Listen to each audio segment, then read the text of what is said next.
അത് നമ്മുടെ ട്രിവാൻഡ്രത്തൊരു പ്രത്യേകതയുണ്ട്. നമ്മളിപ്പം നോർമലി ഇപ്പം മകൻ ഗൾഫിൽ പോകുമ്പോൾ ഒരു അമ്മ കരയുന്നത്, അല്ലെങ്കിൽ വേറെ എന്തെങ്കിലും കരയുന്നത്, കരച്ചിലിനൊരു രീതി ഉണ്ടല്ലോ.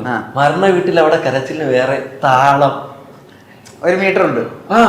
അവിടെ അല്ലേ പറയുന്നില്ലേ പുലമ്പൽ എന്ന് പറയില്ലേ, ഈ മരിച്ചു കിടക്കുന്ന അവിടെ ഇങ്ങനെ കരയാൻ വേണ്ടിയിട്ട് വരുന്ന സ്ത്രീകളുണ്ട്.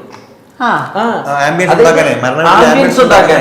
അതായത് ഈ മരിച്ച ആളുമായിട്ട് വലിയ ആത്മബന്ധമൊന്നും കാണൂല, ഓളം സൃഷ്ടിക്കണം. അയ്യോ ഇന്നലെ കൂടെ കണ്ടതാണേ, ഇങ്ങനെയൊക്കെ പാട്ട് പോലെയൊക്കെ കരയുന്ന ആൾക്കാരുണ്ട്.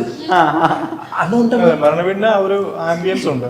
അപ്പൊ ആംബിയൻസിലോട്ട് അത് എത്തിയിട്ടില്ലെങ്കിൽ അവരെത്തിക്കും. അവരാ മരണവീട്ടിൽ എത്തിക്കഴിഞ്ഞാൽ ഈ ഒരു ബന്ധമില്ലാത്ത അമ്മമ്മ വന്നിരുന്ന് ഇങ്ങനെ താളത്തിൽ കരയണ കാണുമ്പോ എന്നുള്ള സാധനം വരല്ലേ. സ്വന്തം മോളിങ്ങനെ ഇരിക്കും. മരിക്കാനുള്ളതാണ് കുറച്ച് നാളായിട്ട് സുഖമില്ലാതെ. നമ്മളെ സിനിമയായിട്ട് ബന്ധപ്പെട്ടല്ല, അവിടത്തെ ഒരു മരണത്തെ പറയുന്നത്.